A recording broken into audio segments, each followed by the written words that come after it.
assiste a primeira parte, né? Aí eu vi, não, assistiu, tá da hora. Mas eu não sei se assistiu a segunda, né? Mas vamos lá. Gênesis capítulo de número 3, versículo de número 20. Capítulo 20, verso 20.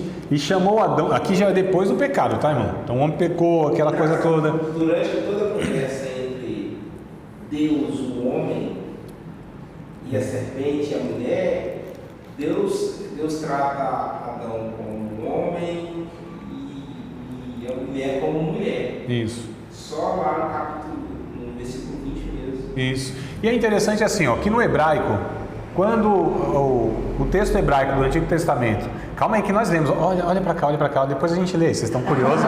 Vamos ler todo mundo junto? Vamos, calma. Não, a gente lê tudo junto pra gente, né? Vamos ver se a gente consegue pensar todo mundo junto aí. Olha que coisa interessante, o Antigo Testamento, né, que é escrito em hebraico, quando vai se referir a homem, macho, usa um termo, e a mulher usa outro termo, né? Quando fala a respeito da humanidade, o ser humano, o termo é um só, que é Adam, tá? Então, Adam, tá? Indistintos os gêneros. Quando vai falar do homem, é Ish, né? Quando vai falar da mulher, Isha. Então, aí os termos hebraicos. Mas a humanidade é Adam. A palavra Adam é traduzida por homem, por ser humano, humanidade ou pessoa. Mas refere-se ao ser humano em si, e não distinto nem macho nem fêmea. Então, como eu disse aqui, o texto vai dizer, no verso de número 20, agora a gente lê aí, né? E chamou Adão o nome de sua mulher, Eva, porquanto ela era a mãe de todos os viventes. E, bom, não vou continuar não, que é outra questão. Mas aqui, ó, é o homem, o Adão macho, que vai dar o nome da Adão fêmea. É estranho escutar isso. O Adão fêmea de Eva, não foi Deus, porque Deus chamava eles de Adão. De Adão. Depois esse se tornou o nome próprio do homem. Claro, depois a gente vê, inclusive no próprio capítulo 3 aqui, já se torna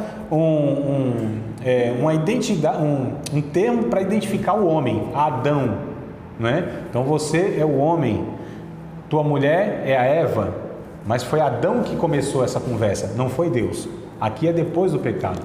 Antes do pecado, quem vinha conversar com Deus era o casal. Sabe por quê? Porque diante de Deus, eles dois eram uma carne, uma unidade composta, que é o que o Paulo, lá em Gálatas 3:28, ele vai abordar. Porque o Evangelho é a tentativa do resgate dessa criação que foi corrompida. Vocês entenderam, amados? Então, antes do pecado, capítulo 3, havia uma perfeição de Deus, e é isso que nós temos que buscar.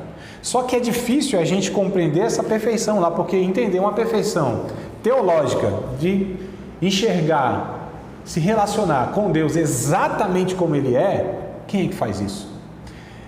Psicologicamente, um ser humano totalmente equalizado, resolvido, nossa. Socialmente, a gente não ter mais diferenças, eu não estou falando apenas de injustiças sociais estruturais, mas de diferenças de etnias, de classes sociais, né? Porque nós temos tanta fragmentação que assim, você tem então as questões raciais, negros e brancos, você tem as questões sociais, ricos e pobres, você tem as questões intelectuais, sábios ou inteligentes, acadêmicos e ignorantes, você tem as questões culturais de machismo e feminismo, e por aí vai, sulista e nordestino, corintiano e palmeirense, lá em São Paulo, né? Aqui acho que é vascaíno e Flamengo, é isso? Então, isso aqui é brincadeira, essa última aqui nem tem proveito nenhum. É que de vez em quando eu perco aqui a espiritualidade, né? Então, mas perceba, essa fragmentação toda deriva do pecado. E o Evangelho é essa tentativa de ir lá para o Gênesis até o capítulo 2.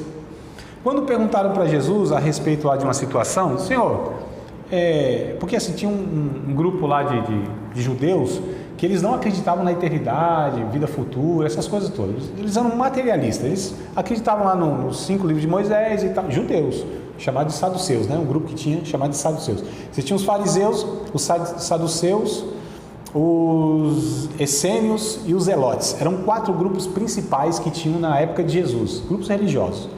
Os zelotes que eram mais, negócio mais militar, mais, assim, revoltados, né? Socialmente falando. Mas os 3 lá eram mais, questão mais religiosa mesmo. E os saduceus não acreditavam nessa questão de espírito, vida eterna, anjo, nada disso. O negócio era aqui. Aí, uma conversa com Jesus, querendo pegar Jesus, disse assim: Senhor, como será no céu esse negocinho de casamento? Porque assim, teve um homem aqui que ele teve, uma mulher, melhor dizendo, que teve um marido. O cabra morre, não deixa descendência, vem o outro cunhado e assume a mulher. E aí, esse também morre. Acho que morreu uns 5 ou 7 lá. Foi mais ou menos por aí, né? No céu, quem tinha se eles todos possuíram uma mulher aqui, no céu essa mulher vai ser de quem? Mas por que perguntaram isso? Porque eles não acreditavam, então queriam pegar Jesus, sabe? Não, né? Ali foi capciosa a pergunta. E aí Jesus disse: vocês erram por não conhecer nem a palavra, nem as escrituras e nem o poder de Deus. Mateus 22 e 29, né? Esse texto, tal. Vocês erram por não conhecer nem as escrituras nem o poder de Deus. Aí Jesus diz assim, ó: no céu nós seremos semelhante aos anjos. Quer dizer, nem casamos e nem vamos se dar em casamento, como os anjos. Mas a questão é que eu estou misturando aqui as bolas, irmão, tá? Porque teve outro grupo lá em Mateus também que perguntou sobre divórcio. Mas isso aqui fica aqui no stand-by, essa informação. É porque tem o capítulo 19, tem o capítulo 5, 19 e 22, né? Que tratam de coisa semelhante. Então é muita coisa para pouca cabeça, que é a minha. Mas aí no capítulo 19 e no capítulo 5 também, perguntam a respeito do divórcio e do casamento. E aí Jesus, o que ele faz?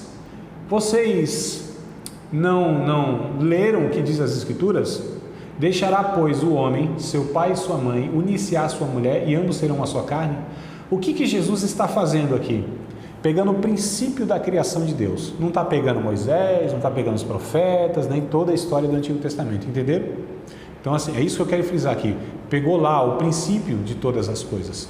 Lá é o padrão de Deus. Não é o Israel e a humanidade depois do pecado, irmãos. Não é hoje. É por isso que sempre a gente deve questionar a cultura, questionar a religião, questionar enfim, tudo tem que ser questionado. Porque hoje está tudo embaixo de uma distorção a partir do pecado. Por que a gente está aqui? Porque a gente não compreende as coisas como deve ser. Aí depois vai compreender? Também não. Né? A gente sempre vai estar questionando tudo e todos. O pastor, o profeta, o professor, o pregador, a cultura, o intelectual, todo mundo vai ter que ser questionado. Porque nós estamos laborando em erro a partir do pecado. Por mais que a gente se aproxime, nunca e jamais vai assim se equivaler àquilo que era lá em Gênesis capítulo número 2, o ser humano. Mas a gente precisa buscar lá. É o que a gente está tentando fazer aqui, né? Buscar essas referências, tá? Então, só para... E olha como soa estranho. Como assim? O homem e a mulher eram um só, perfeitos? Era. E hoje dá para imaginar isso? Jamais. Na experiência, muito menos. Não é? Então, nós sabemos muito bem como hoje isso é difícil. Por isso que muitas vezes quando eu falei assim, ó, o homem e a mulher, o nome deles era Adão. Coisa estranha. O homem e a mulher era visto por Deus como um só. Que coisa estranha. Como eles eram uma unidade, se são dois?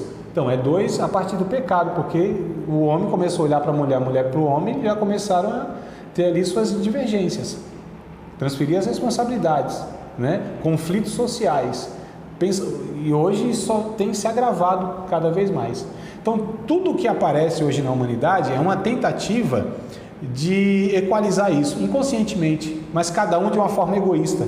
Então, a gente tem as raças sobre as outras, escravidão, a gente tem a questão econômica também, opressão, as questões políticas, interesses egoístas pessoais, a gente tem a questão da cultura do machismo e do feminismo, que ambos são maléficos, ambos são, irmãos, né? E infelizmente ainda a gente tem uma cultura e ao longo da história humana o machismo se sobrepôs e veio o feminismo agora tentando, né, aí se libertar, mas ambos estão equivocados e é a Bíblia quem vai falar para nós o que é de fato o ser humano na sua relação entre homem e mulher em todos os sentidos.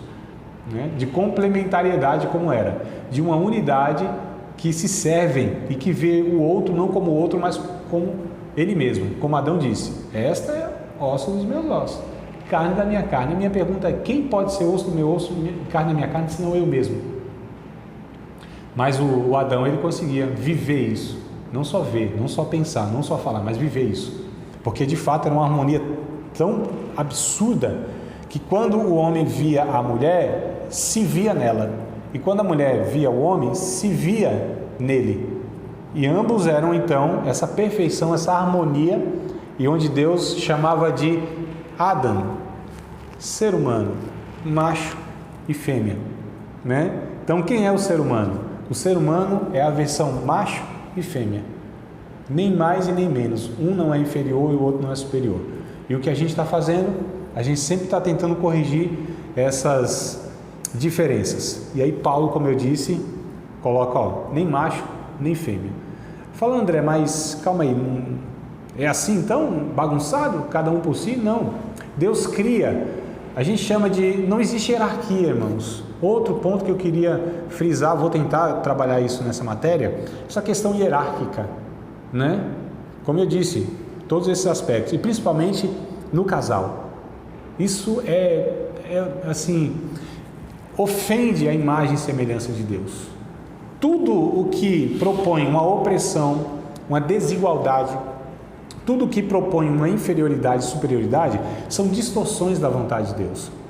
Então, o reino de Deus não há proposta hierárquica, há proposta de papéis definidos da criação. Quando Deus cria o homem e depois cria a mulher, cria numa ordem criacional e funcional, não hierárquica. Entendeu? Mas como a gente vive? Não é assim, não é? Principalmente nas culturas com um ênfase mais de machismo, poucas que não são isso. Na igreja, muitas vezes, a gente também transportou isso para as relações hierárquicas. Fala, André, mas se não houver hierarquia, há desordem, né? Vira uma anarquia. Não. Se nós entendemos as nossas funções e os nossos papéis nessa organização e nesse conjunto social que é a igreja também. Mas, como vocês estão falando o quê? Isso é impossível.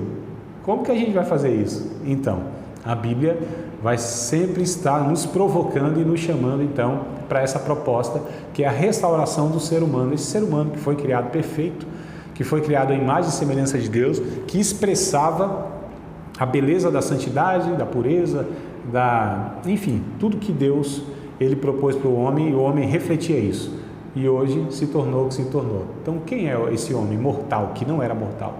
Para que te lembre deles e para que o visites. Então, quando Deus o criou, era algo que não é hoje, né? Agora em Cristo nós vamos descobrindo que a gente vai sendo por Deus resgatado, recriado, como diz o texto de 2 aos Coríntios, capítulo número 5, verso 17. Os que estão em Cristo é nova criação, todas as coisas velhas se passaram e tudo vai se fazendo novo, né? Então, só para a gente entender. Tranquilo a questão do Adam, do macho e da fêmea, né, que foi criado. Deu?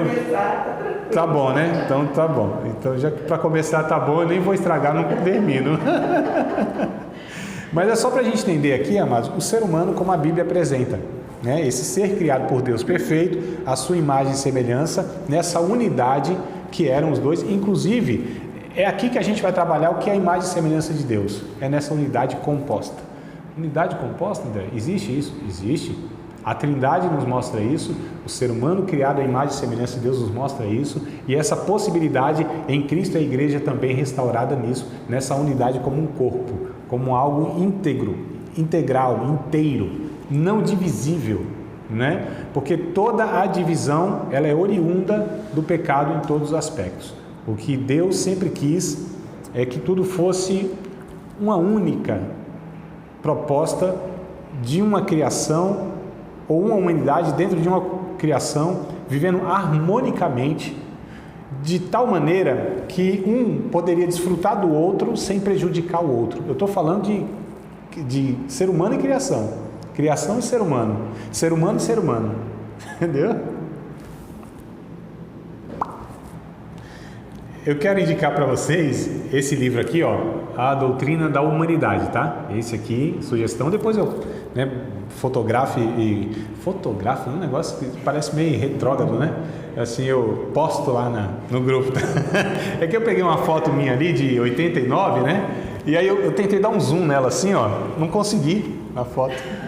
Brincadeira, besteira. Essa aqui, A Doutrina da Humanidade, tá? Charles Sherlock.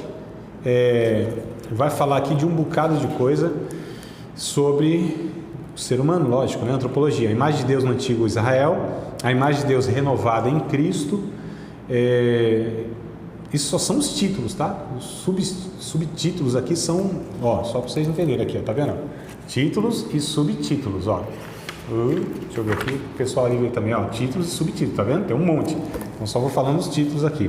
A imagem de Deus no pensamento cristão, raça humana, a vida humana em sociedade, a vida humana na criação, a cultura humana, a pessoa única, vai falar da pessoa humana aqui, né? Ser mulher, ser homem, pessoa inteira, tá? Então vai abordar sobre essas coisas e outras mais aqui, ó. Mas só são os títulos, como eu disse. Cada título desse tem 5, 6 subtítulos. Vai falar sobre um monte, ó, por exemplo, ser mulher, o sangue da vida, o parto e a maternidade, o pecado na experiência feminina, união e irmandade feminina, ser homem, ser viril, virilidade, alcançada ou compartilhada, dualismo e submissão, o falo circuncidado, o pecado na experiência masculina, irmandade, a pessoa inteira, salvação inteira, corpo, alma, espírito e coração, vamos falar sobre isso, totalidade na divisão, a pessoa sensorial, é muita coisa que boa. Esse é um livraço, livro excelente, imperdível, como diz o famoso Jonas Madureira e a sua famosa frase, você não pode passar dessa vida para outra sem ler o livro, tá? O habitat humano, ó, isso aqui, deixa eu pôr aqui também, ó, o habitat humano. Tá? Na verdade aqui, acho que vai dar para ver lá, são uma coleção de 5 livros, ó, 1, 2, 3, 4 e 5, na verdade esse é o primeiro, mas são 5 livros que fala sobre a antropologia, estudos em antropologia bíblica. Isso aqui é uma coleção, aqui, cada livrinho desse tem apenas 400 e poucas páginas, né? Multiplicando por 5 aí vão dar poucas páginas para vocês lerem, uma coleção para vocês adquirirem e ficar lá e estudando, assim, excelente, irmão. Nossa, coisa fantástica. Tem abordagem aqui nessa coleção que eu nunca li em nenhum lugar sobre nenhum teólogo que trata sobre antropologia bíblica. Um teólogo brasileiro, Heber Carlos de Campos, aqui tem um Júnior, filho dele, né? Heber Carlos de Campos, o cara só dá na Mackenzie lá só pós-graduação, um negócio assim. É um cara fantástico, um teólogo muito, muito bom, uma linguagem excelente, tá? Então, esses 2 livraços para vocês adquirirem para suplemento dessa matéria. Temperamentos transformados, esse aqui, ó, excelente. Temperamentos transformados pelo Espírito Santo. Aqui vai falar, minha amada, sobre os temperamentos sanguíneo, melancólico, fleumático, né? As características a irmã bem sabe, mas eu acredito que aqui vão ter abordagens diferentes, né, do que é aprendido na universidade, né, que é a profissão, que aqui é um viés, uma questão teológica e tal. Então, assim, muito bom. E vai trazer, eu acho interessante que traz assim, exemplifica, né? Por exemplo, Pedro era sanguíneo, Moisés melancólico, Paulo colérico, Abraão fleumático. Vai exemplificando os temperamentos, características positivas e negativas, né? E o Evangelho, o que pretende fazer? Pretende fazer isso aqui, ó, controlar os temperamentos. Então, o segundo livro é temperamento controlado pelo Espírito Santo. Isso aqui é transformado e controlado. Vai abordar essa questão de que o sanguíneo tem lá as suas virtudes, mas tem, né, suas desvirtudes. E aí o Evangelho faz o quê? Preserva essas virtudes e corrige aquilo que não é bom. Porque nenhum temperamento ele é 100% bom nem ruim. Uma pessoa também que tem um temperamento, por exemplo, um fleumático, não é que ele tem todas as características apenas de um fleumático. Ele pode ter também alguma coisa de melancólico, só que o que sobrepõe, né, que sobressai sobre a vida dele são aquelas características do fleumático, né? Então a irmã sabe muito bem, muito mais do que eu estou falando aqui.